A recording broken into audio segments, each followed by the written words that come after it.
Hola, bienvenue sur Résident Paraguay, une entreprise qui vous aide à obtenir votre carte de résident et à vous expatrier au Paraguay. On est chez moi, il est 7h30 du matin, le soleil revient, on a eu de la grisaille là pendant au moins 4-5 jours, c'était pas très agréable, mais là le temps est pas trop mal, normalement le soleil va revenir donc c'est cool. Aujourd'hui, on se retrouve dans cette vidéo pour aborder le sujet suivant qui va être les 3 raisons de choisir le Paraguay pour un plan B. Donc, ce qu'on va faire, c'est que moi, je vais monter au rooftop de l'immeuble afin de prendre un peu l'air et puis on va continuer la vidéo là-bas.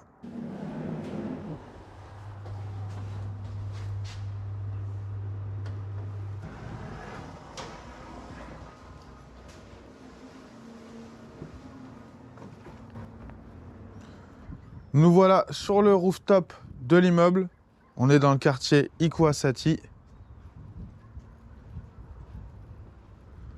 Juste derrière ce nouvel immeuble, il y a Paseo La Galeria, pour ceux qui veulent situer un petit peu. Et là-bas, le Super Size Denis Roa. Alors du coup, pourquoi le Paraguay pour choisir un plan B? Alors déjà, dans un premier temps, pourquoi avoir un plan B? Le plan B, il n'était pas forcément connu, primordial, il y a encore quelques années. Les gens ne s'en souciaient pas tellement, les gens n'y prêtaient pas forcément attention. On vivait dans notre pays, on était bien, rien pouvait trop nous arriver de grave. Donc avoir un plan B, c'était pas forcément au menu, à part pour les personnes qui se posaient déjà des questions à l'époque. Qu'est-ce qui a accéléré cette venue du plan B, ce plan de secours, cette porte de sortie, en fin de compte, au cas où il se passe quelque chose chez nous? Eh ben, c'est le Covid un peu qui a accéléré tout ça. Ça a accéléré tout ça, pourquoi? Parce que de nous avoir parqués comme des bêtes pendant pas mal de temps, ça a fait réfléchir plein de gens. Et ces gens qui ont réfléchi par rapport à ça n'ont pas forcément accepté de la façon dont ils ont été traités. Et du coup, c'est là que le plan B arrive. Et c'est là que le plan B devient quasiment indispensable. Parce que se refaire parquer comme des bêtes, il y a plein de gens qui n'ont plus envie de ça. Et il y a plein de gens qui pensent que potentiellement ça peut arriver encore une fois. Donc, afin d'éviter tout ça, le mieux, ce qui reste le plus logique et ce qui reste le plus adéquat à faire, c'est d'avoir un plan B, voire même un plan C. On va rester d'abord sur le plan B. Donc les 3 raisons de choisir le Paraguay comme avoir un plan B, comme un plan de secours, une porte de sortie. La première raison pour moi, ça va être la facilité d'obtention de la carte. Aujourd'hui, dans le monde, une carte de résident aussi facile à obtenir, ça n'existe pas. C'est-à-dire que les autres pays, pour avoir une carte de résident ou pour avoir un passeport, les 3 quarts du temps, on va demander un investissement immobilier qui va se rapprocher des 100 000 $. La carte de résident au Paraguay, vous savez qu'elle coûte moins cher que ça. Pour ceux qui veulent savoir le prix exact avec le détail, allez voir dans la description. Le premier lien, il y a une formation qui vous explique tout. Donc premièrement, la facilité d'obtention. Le prix très attractif. Et en plus, on ne vous demande pas de rester vivre dans le pays 6 mois de l'année pour garder votre carte. Il y a plein de pays qui vont être très chiants avec ça. Il n'y a pas longtemps, j'ai rencontré Stéphane, un Français justement, avec qui on a fait sa carte de résident la semaine dernière. On lui a fait sa carte de résident ici au Paraguay. Il va la recevoir là sous 90 jours. Et donc lui est résident du coup en Angola. Et pour garder sa carte de résident en Angola, si je ne me trompe pas, il doit y aller tous les 3 mois. Donc tous les 3 mois, il doit aller en Angola pour garder sa carte de résident. Au Paraguay, quand vous êtes résident temporaire, vous avez à venir qu'une fois par an pendant les 2 premières années. Et après, c'est une fois tous les 3 ans. Donc on peut voir vraiment que c'est attractif en termes de loi pour garder sa carte. Il y a peu de réglementation. Il y a d'autres pays, pour garder votre résidence, il faut y passer 6 mois à l'année.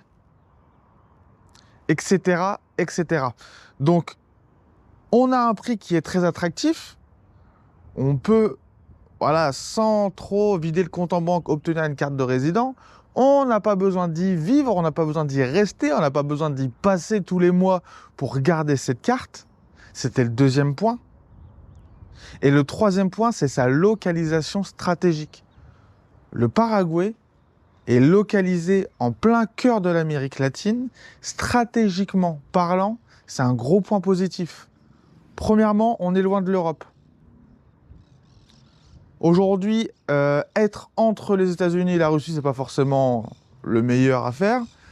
Quand moi je m'adresse à des francophones, donc principalement c'est des personnes qui vont vivre en France. Donc le fait d'avoir un plan B, c'est pas d'avoir un plan B dans un autre pays d'Europe.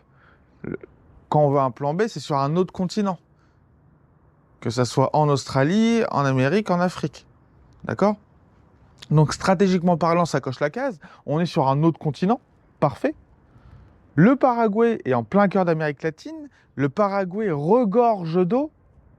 Il y a de l'eau à n'en plus savoir quoi en faire. Il y a de la nourriture à ne plus savoir quoi en faire. Donc stratégiquement parlant, je ne sais pas si vous voyez l'oiseau qui est juste là, il est magnifique avec sa crête toute rouge. Je ne sais pas si vous le voyez. Alors ici c'est sympa. Vous voyez comment c'est vert, hein. Ça c'est Asunción, hein. Donc là on est au centre, hein. C'est vert partout. Les oiseaux, les perroquets que vous voyez voler, c'est magnifique à chaque fois.